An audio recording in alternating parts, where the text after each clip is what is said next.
আজকের দিনটা আমাদের জন্য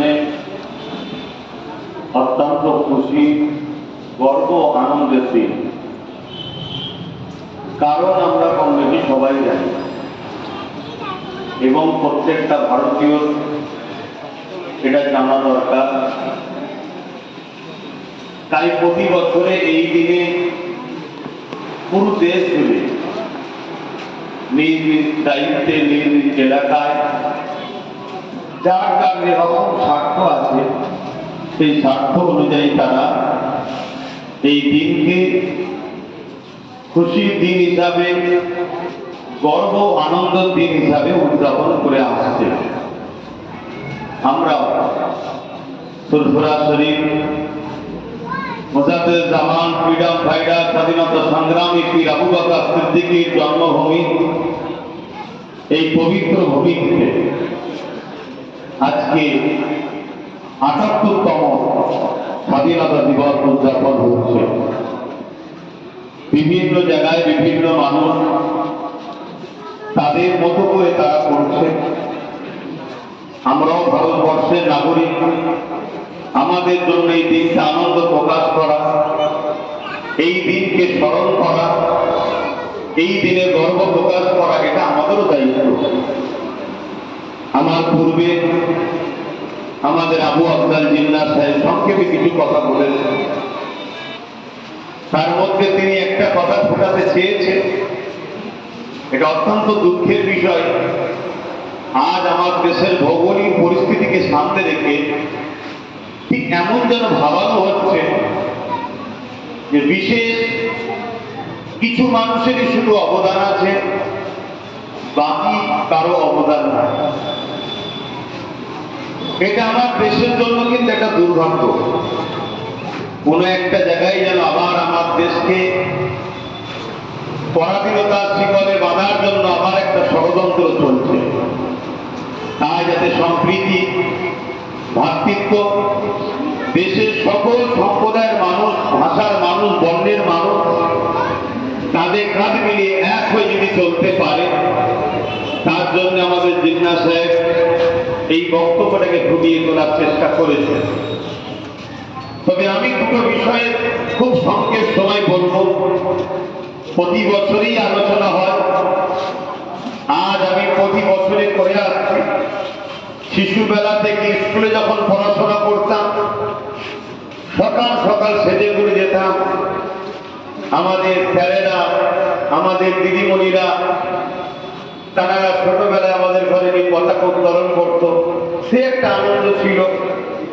তারপরে যখন একটু বড় হলাম, স্কুলের পাশাপাশি নিজেকে সুন্দর চরিত্রের অধিকারী করার জন্য যে আদর্শ শিক্ষা, রাসূলের আদর্শ, কেন কোরআনে বলছেন ইন্নাকা লাআলা খুলুকিন আযীম, সবথেকে উত্তম চরিত্রওয়ালা মুহাম্মদ রাসূল। তাই যখন সেদিকেও গেলাম, আমাদের মাদ্রাসার মুহাদ্দিস হুজুরগণ, উস্তাদ হযরতগণ, তিনারাও আমাদের ঘরে নিয়ে এই প্রতি বছরই 15ই আগস্ট স্বাধীনতার পতাকা উত্তোলন করে আনন্দ খুশি কিভাবে উদযাপন করতে হয় সে শিক্ষাও আমাদের ঘরে দিয়ে আসছে। সেই শিক্ষায় চিন্তিত হয়ে যেভাবে দেশের পতাকাকে শ্রদ্ধা সম্মান করা দরকার, হয়তো ততটুকু করে উঠতে আমরা পারি না, তারপরও চেষ্টার কোনো ত্রুটি রাখি না। প্রতি বছরই আলোচনা হচ্ছে, আজকেও হবে। এদেশের স্বাধীনতার কি ইতিহাস কম বেশি আমরা জানি, তবে হ্যাঁ, অনেক ইতিহাসকে চেপে দেওয়া হয়েছে। এই চাপার পিছনে একটা বিরাট ষড়যন্ত্র আছে। সেই ষড়যন্ত্রটাকেই আমি প্রথমে ছোট্ট করে বলি। কিছু কম বেশি 100 বছর ধরে ব্রিটিশের বিরুদ্ধে ভারতীয়রা লড়াই করছিল। 1857 সিপাহী বিদ্রোহ, প্রথম যুদ্ধ শুরু হয় ব্রিটিশের বিরুদ্ধে। তার আগেও অনেক ষড়যন্ত্র হয়েছে, কিন্তু ইতিহাস বলছে ব্রিটিশদের ঘরে কোনোভাবে ভয় দেখানো, কাঁপানো, ঘাবড়ানো কারো সাহস হয়নি, কেউ পারেনি। ব্রিটিশদের বিরুদ্ধে চোখে চোখ রেখে বুক চিতিয়ে তাদের বিরুদ্ধে লড়াই করবে। কিন্তু আজ আমাকে গর্ব লাগছে, যেদিন আব্দুল আজিজ মুহাদ্দিস দেহলভী রহমাতুল্লাহ আলাইহি ফতোয়া দিয়েছিল চলো ব্রিটিশদের বিরুদ্ধে লড়াই করা ফরজ, করতেই হবে, সেই দিন কিন্তু ব্রিটিশের পা কেটেছিল, ব্রিটিশের হৃদয়ের মধ্যে কম্পন শুরু হয়েছিল। কেন ইংরেজ হতে পারে তারাও জানে মোস্তফা জানের রহমতের গোলামরা এরা যখন কোনো কাজকে ধরে এই কাজের মধ্যে কোনো বেঈমানি কোনো মুনাফিকি রাখে না, তারা তার শেষ নিজেদের জীবনকে দিয়ে হলেও করে দেখায়। আমার বলার উদ্দেশ্য এটা, আজ কিন্তু আমরা যারা মাদ্রাসা তুলাবা, আজ যারা আমরা মোস্তফা জানের রহমতের অনুসারী, কোন একটা জায়গায় যেন আমরা আমার দেশকে, দেশের উপরে যে দায়িত্ব, দেশকে যে দেখার আমাদের যে দায়িত্ব, দেশের সার্বভৌমত্বকে নিরাপদে রাখার যে দায়িত্ব, দেশের বিচার ব্যবস্থা ঠিকভাবে চলছে কিনা সেদিকে খেয়াল করার যে দায়িত্ব, দেশের অর্থনীতি, সমাজনীতি, দেশের মানুষের এডুকেশন নীতি, দেশের মানুষের বসবাসের যে ব্যবস্থা, সমস্ত দিক থেকে আমাদের দেখার যে একটা দায়িত্ব আছে, সেই জায়গায় কোনো এক জায়গায় যেন আমাদের ভাটা পড়ছে। তাই আমি আব্দুল আজিজ মুহাদ্দিস দেহলভী হুজুরের প্রথম কথাটা বললাম। আর আমাদের এই গাফলতির কারণে আবার কিছু স্বার্থপর মানুষ আমার দেশকে আবার লুটতে শুরু করেছে। অ্যাকচুয়ালি ব্রিটিশরা কি করত, 200 বছর ধরে ভারতবর্ষকে লুটেছে, ভারতবর্ষের কাঁচা মালকে তাদের বিদেশে রপ্তানি করেছে, ভারতবর্ষের মানুষের রক্তকে ব্লাডকে সিরিঞ্জি দিয়ে টেনে সেদিকে বিদেশে ব্লাড ক্যাম্পে সেগুলোকে তারা জমা করেছে। তাদের মূল লক্ষ্য ছিল আমার মাতৃভূমি, আমাদের মাতৃভূমি, এটা আমাদের মায়ের মতো, আমাদের মাকে তারা 200 বছর ধরে লুটেছে বলাটা আমার ভুল হবে না। আবার আমাদের গাফলতির জন্যে, আমি আবার বলছি, আমাদের গাফলতির জন্যে কোনো একটা জায়গায় যেন মনে হচ্ছে আবার কেউ কেউ আমার মাতৃভূমিকে লুটতে শুরু করেছে। দেখুন, স্বাধীনতার দিন আসছে, পতাকা উত্তোলন হচ্ছে, স্বাধীনতার বিষয়ে বিভিন্ন আলোচনা হচ্ছে, মনীষী যারা জীবনকে উৎসর্গ করেছে তিনাদের নিয়ে আলোচনা হচ্ছে, সবটাই হওয়া দরকার। কিন্তু আমরা নতুন করে যদি আমার দেশের উপরে কখনো বিজনেসের নামে বা ব্যবসায়ের নামে, যেমন সেদিন ইস্ট ইন্ডিয়া কোম্পানি বিজনেসের নামে আমার দেশে ঢুকে দেশকে গোলাম বানিয়েছিল, আজকেও যেন কিছু কোম্পানি আমার দেশকে গোলাম বানাতে চাইছে, আশা করছি আপনারা বুঝছেন। নতুন করে যদি আমার দেশকে আবার, আমাদের মাতৃভূমি, আমাদের মাকে যদি আবার গোলামীর শিকল দিয়ে বাঁধে, তাহলে তো নতুন করে লক্ষ লক্ষ উলামাদের জীবন লাগবে। কিন্তু কোন এক জায়গায় যেন উলামারা বা আমার আলেম সমাজ দেশের যে দায়িত্ব, সেই দায়িত্ব থেকে কিন্তু আমরা পিছিয়ে যাচ্ছি। আমরা যেন মনে করছি ইসলাম আমাদেরকে শুধু বলেছে মসজিদে থাকো, ইসলাম যেন আমাদেরকে শুধু বলেছে তোমরা দরুদ শরীফ পড়ো আর যে খানকা শরীফে বসে জিকির করো, এটা যেমন দায়িত্ব দিয়েছে, ইসলাম তো আমাদেরকে এটাও বলেছে তোমার মাতৃভূমি, তোমার হুকুল পতন, তোমার দেশকে ভালোবাসা, তোমার দেশের সার্বভৌমত্বকে নিরাপদে রাখা, এটাও তো আমাদেরকে বলেছে। সেই জায়গা থেকে যেন আমাদের গাফলতি হচ্ছে। তাই আমার বলার উদ্দেশ্য, এই জায়গাতে আমাদেরকে আগিয়ে আসতে হবে। শুধু স্বাধীনতার দিন আসলো, পতাকা তুলে দিলাম, দেশের জয়গান গাইলাম, দেশের যারা দেশের জন্য জীবন দিয়েছে সেই স্বাধীনতা সংগ্রামীদের কিছু জীবনী বলে দিলাম, দেশপ্রেমিক হয়ে গেল। এটা ঠিক যেন কেমন লাগছে, মাফ করবেন যদি আমার কথা আপনাদের কাউকে আঘাত লাগে, আমি আঘাত দিবার উদ্দেশ্যে বলছি না, আমি দেশকে ভালোবাসার স্বার্থে বলছি। আমার মনে হয় 365 দিন প্রত্যেকটা মানুষ যেমন খাবার প্রয়োজন হয়, সংসারের কথা ভাবার প্রয়োজন হয়, নিজের জীবনের কথা ভাবার প্রয়োজন হয়, তার পাশাপাশি প্রতিটা মানুষের 365 দিন নিজের দেশের কথা ভাবা দরকার। তবে সে একজন প্রকৃত দেশপ্রেমিক, প্রকৃত দেশের নাগরিকের হক আদায় করতে পারলো। আমার মনে হয় এই মনের কথাটা আপনাদের কাছে রাখছি। আসুন, অবশ্যই সেই দিনটা আমাদের স্মরণ করা দরকার। যেটা 1947 15ই আগস্ট আমরা যে দিনটা ব্রিটিশ হুকুমতের 200 বছরের কালো ধারা থেকে আমাদের মাতৃভূমিকে আজাদ করতে পেরে আমরা আমাদের সম্মান ভালোবাসার প্রতীক পতাকা এই তেরঙ্গা পতাকা উত্তোলন করতে পেরেছিলাম।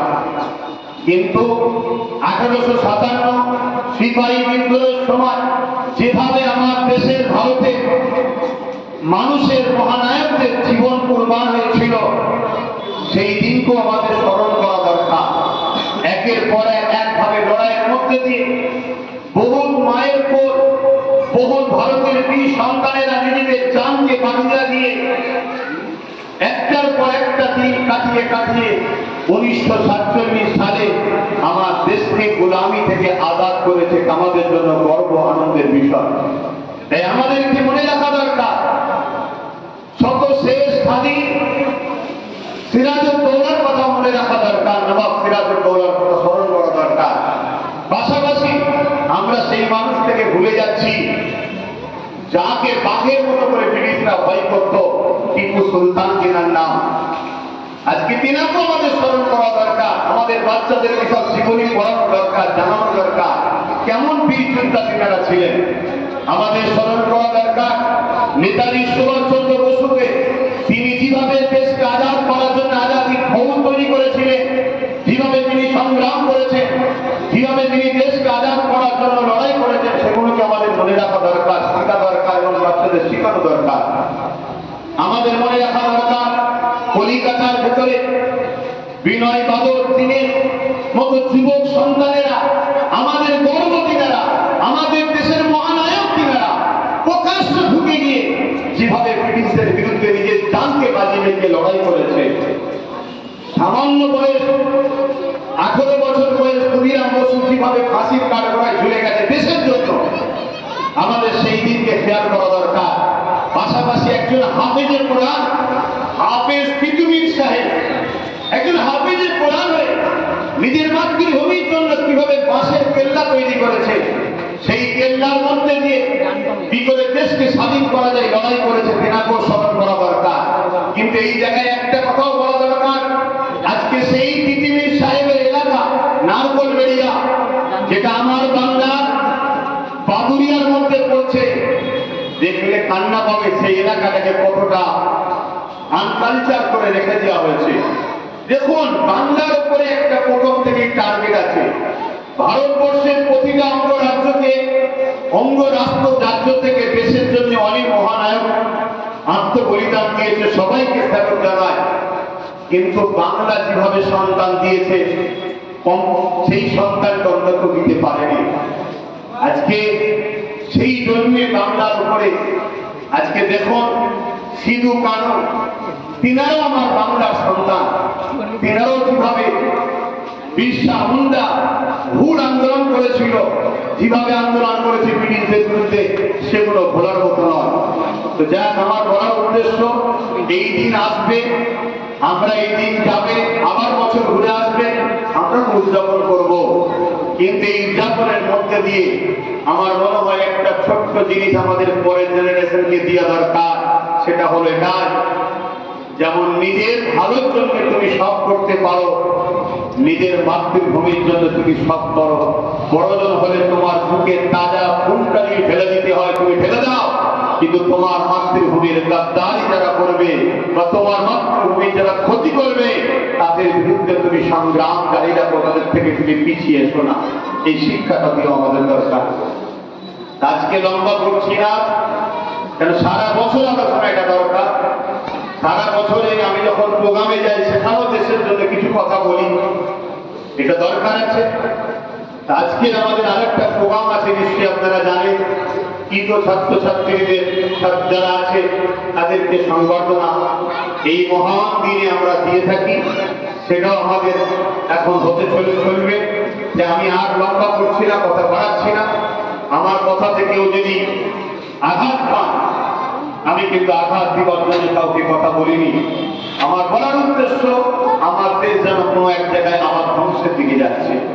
আজকে ৭৮তম স্বাধীন হয়েছে, বলুন সেই আলিস খান কি বিচার পেয়েছে?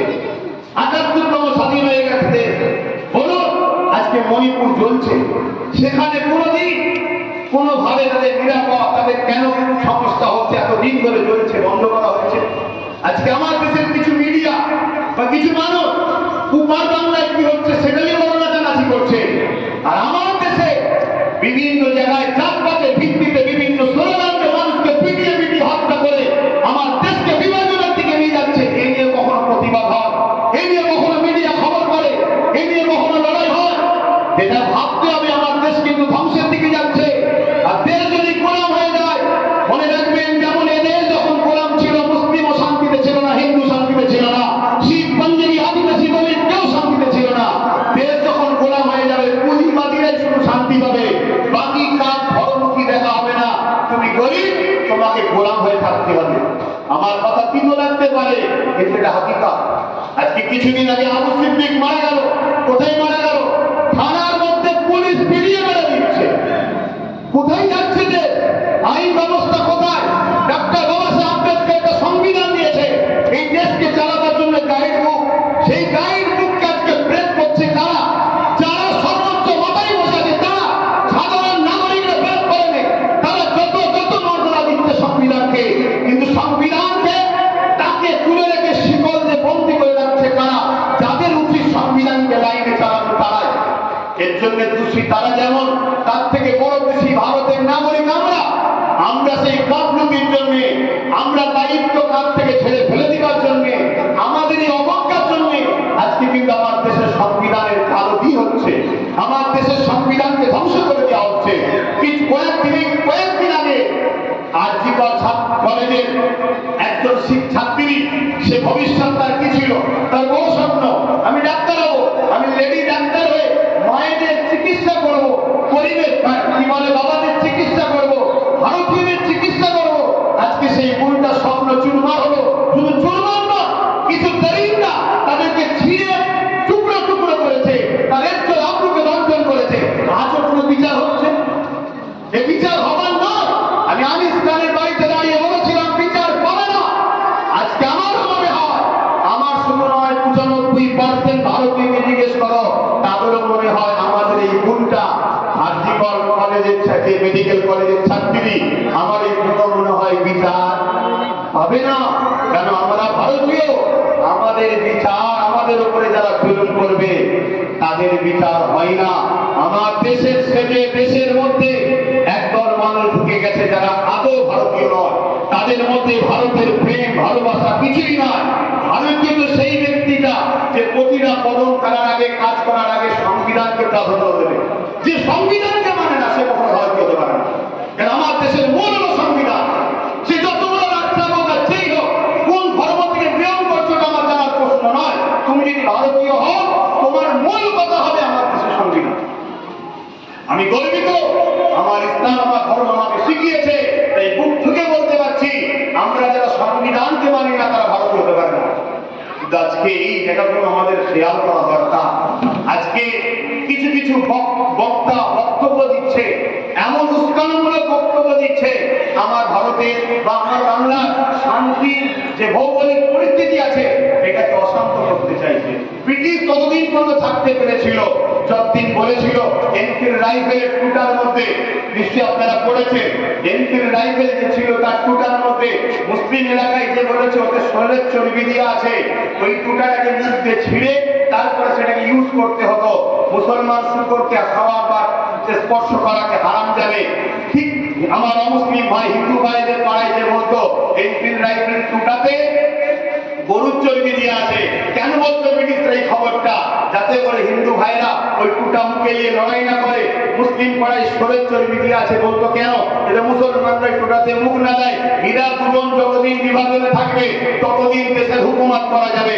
আজও সেই বিভাজন তৈরি করার ষড়যন্ত্র চলছে। কেন? যতদিন আমরা দু ভাই রাওনা ঝগড়া করবো ততদিন আমাদের বাড়িতে সবাই রাজ করতে পারবে। এই জায়গায় আমাদের দু ভাইকে ভাবা দরকার যে আমার দেশটা ধ্বংস যাচ্ছে। আর যখন বিপদে পড়বো, দেখুন দিনকে দিন তো আমরা দু ভাইরাই তো ধ্বংস হচ্ছে, গরিব হচ্ছে আমরা। তো ভাই, কথা বলতে গেলে অনেক সময় লাগে, সেদিকে আমি আর যাচ্ছি না। আমি সংক্ষেপ করছি, আপনাদের কাছে অনুরোধ করবো এই মহান দিনটায় আসুন আমাদের যার যেখানে ভাবে প্রচারের মাধ্যম আছে, আমরা একে অপরকে প্রচার করি আমার দেশের সার্বভৌমত্বকে নিরাপদে রাখার জন্য, আমার দেশবাসী যারা সম্প্রীতিতে ভাতৃত্বে বসবাস করতে পারি তার জন্য একে অপরের মেসেজ ছড়ান। এই আশা রেখে এই স্বাধীনতা দিবস 15ই আগস্ট এই দিন আমাদের জন্য খুশি এনেছে, আনন্দ এনেছে, আমাদের বাচ্চার জন্য খুশি আনন্দ যেন যুগ যুগ ধরে আনে, এটা বলেই আমি আমার সংক্ষিপ্ত বক্তব্য এখানে শেষ করছি। ভারতবর্ষ জিন্দাবাদ, ভারতের সংবিধান জিন্দাবাদ। সকলে ভালো থাকেন, সুস্থ থাকেন।